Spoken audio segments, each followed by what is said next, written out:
실제로 겪었던 실화 괴담들. 첫 번째 이야기. 나는 귀신이 있는 집을 얻었다. 대학에 다닐 무렵의 이야기입니다. 자취방을 구하기 위해서 학교 옆에 있는 부동산에 찾아가게 되었고, 부동산 아줌마에게 조건에 맞는 집이 있는지 물어봤습니다. 그 조건이라면 서너 곳 정도 있지만 이런 곳도 있다고 말씀을 해주셨습니다. 그러더니 서랍에서 봉투를 꺼내서 나에게 건네줬고, 안에는 어느 집에 관한 설명이 적혀 있습니다. 역에서 걸어서 2분, 대학까지는 걸어서 20분 거리였고, 집세는 월 20만 원에 보증금이랑 수수료는 없었지요.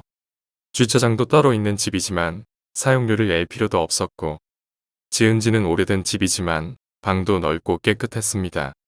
화장실과 욕실도 따로 있었고 부엌도 넓어서 냉장고랑 세탁기를 놓을 자리가 있을 정도였습니다. 작지만 정원까지 딸려있는 건물 2개가 딱 붙어있는 형태의 집이었고, 하지만 아무리 봐도 이렇게 좋은 조건인데 저렇게 싸게 집세로 나올 리가 없습니다. 뭔가 수상하다 싶어 아줌마에게 묻자 부침성 좋은 아줌마의 얼굴이 어두워집니다. 무언가 안 좋은 사정이 있는 집일 것이라 느꼈기에 자세히 물어보자 역시 생각대로였지요.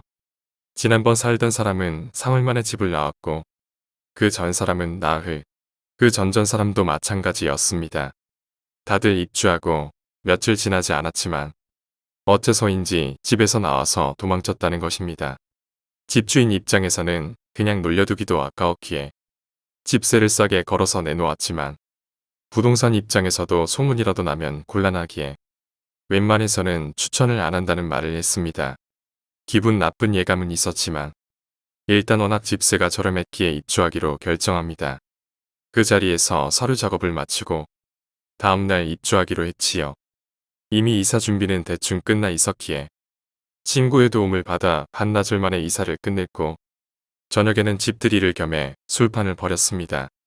그리고 늦은 시간이 되어 다들 집에 돌아갔고 나만 남습니다. 그러나 입주 당일 밤에는 딱히 아무 일도 없었지만 입주 사흘째 되는 날 밤이었습니다.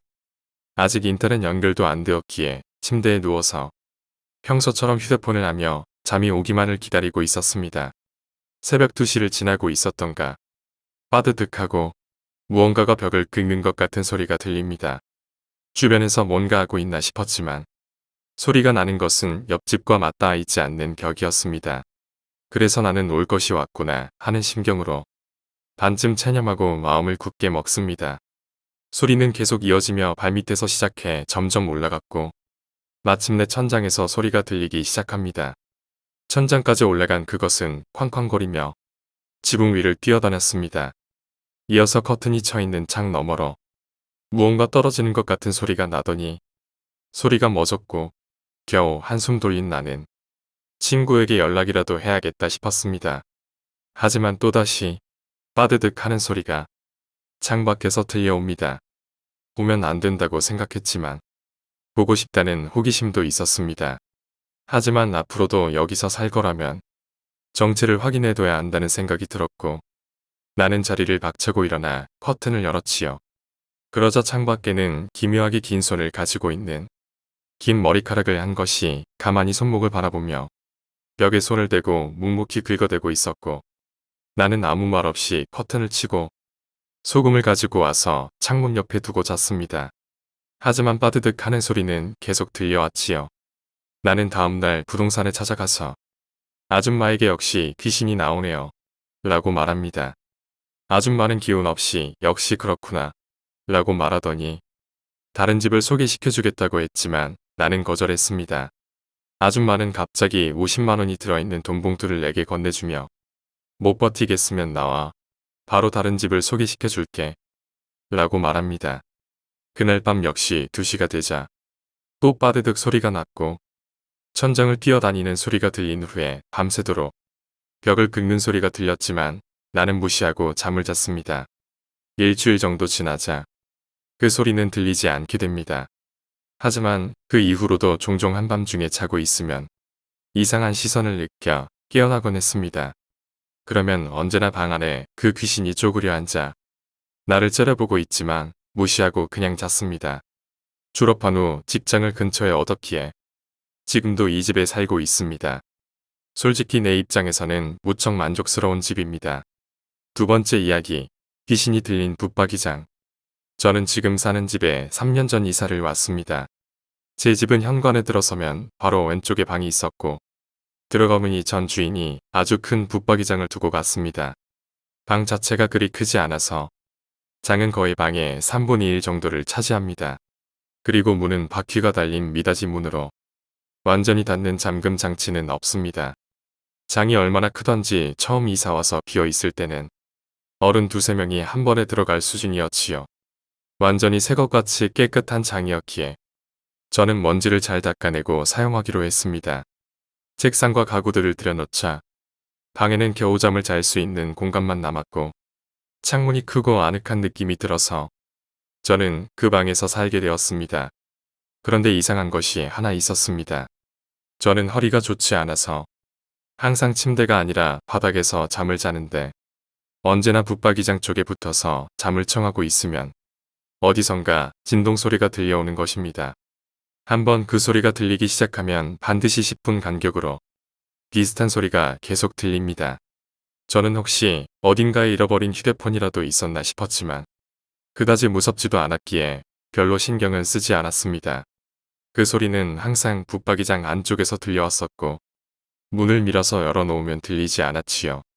저는 배터리가 다 되면 사라질 거라고 생각했지만 진동은 계속 이어지게 됩니다. 그 진동 소리는 어김없이 새벽 3시 정도쯤 들려왔었고 그리고 그것은 올해 여름까지 계속되었습니다. 그것 때문에 잠을 못 이루거나 하지는 않았지만 불면증이 있어서 늦게까지 깨어있는 일이 자주 있었기에 그 소리를 듣게 되면 어디서 나는 것인지 궁금했습니다. 남자친구와 전화를 하던 도중이었고 방에서 새벽만 되면 진동 소리가 들린다는 말을 했습니다. 그러자 남자친구는 옆집에서 나는 소리나 컴퓨터 소리가 아니냐고 되묻더군요. 그리고 바로 그때 또 진동 소리가 들려왔습니다. 방금도 났어. 컴퓨터도 다 꺼져 있고 옆집에서 나는 소리가 이렇게 가까이에서 들릴 리가 없잖아. 하지만 대화는 그냥 결론이 없이 끝나고 말았고 전화를 끊고 잠을 청했죠. 그리고 그날 밤 저는 아주 이상한 꿈을 꾸었습니다. 꿈속에서 저는 어둡고 조용한 드레스룸에서 목부터 발목까지 내려오는 아주 긴 모피 코트를 입고 있습니다. 그 코트는 목 부분은 하얀색인데 아래쪽으로 내려올수록 색이 짙어졌고 발목 부분에는 검은 자주빛이었습니다. 사방에 걸린 거울에 제 모습을 비춰보며 흡족해하고 있었고 제 옆에서는 어느 40대 여인이 잘 어울린다고 칭찬을 하며 그 옷을 가져가라고 계속 권유합니다. 저는 솔깃해져서 옷을 가져가겠다고 했습니다. 그런데 갑자기 그 여자가 저에게 귓속말로 조용히 말합니다. 그런데 사실 이 코트는 원래 주인이 살인을 하고 도망갔어요. 그래도 괜찮겠어요? 라고 묻는 것입니다. 그런데 제 대답도 이상했습니다. 그거 원래 알고 있었어요. 제가 그 사람 신고했거든요. 라고 한 것이었지요. 꿈이었지만 왠지 저 자신이 무서워져서 잠에서 깨어나게 되었고 그리고 그 순간 붙박이장 쪽에서 또다시 진동이 울렸습니다. 저는 순간 그 소리에 관해 다른 이에게 말을 했던 것이 처음이었다는 것을 깨달았고 그것 때문에 신경이 예민해진 것이라 스스로를 달랩니다. 하지만 그날 밤만은 그 진동이 공포스럽게 느껴져서 날이 밝을 때까지 한숨도 자지 못했습니다. 그 후로 그 진동 소리는 띄엄띄엄 2번 더 들리더니 이제는 몇 달째 들리지 않고 있습니다. 옷장 정리를 할 때마다 구석구석 꼼꼼히 살펴보았지만 몇 년간 들려오던 휴대폰 진동 소리의 행방은 도저히 찾지를 못하고 있습니다. 세 번째 이야기, 귀신이 길을 잘못 들었다. 군대 고참에게 들은 이야기입니다.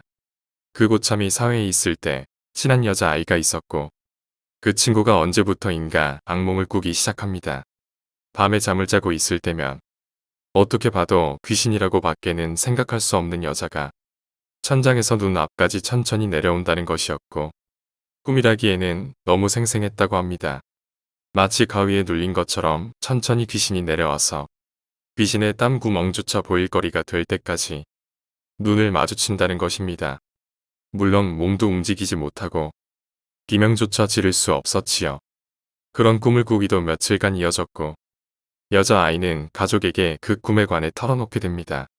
그러자 어머니는 용왕 무당을 불러서 구슬하기로 했고 집에 불려온 무당이 한참 동안 구슬하다가 입을 열었습니다. 그년이 자기 갈 곳을 몰라서 너한테 나타나는 게다. 또 나타나면 손으로 하늘을 가리키거라. 그리로 돌아갈 수 있게. 그래서 그 친구는 잠에 들기 전에 하늘을 가리킨다고 되뇌이며 잠이 들었습니다.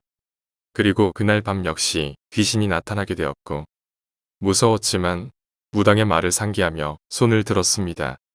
하지만 하늘을 가리킨다는 것은 바로 위에 있는 그녀를 가리킨다는 것이었지요.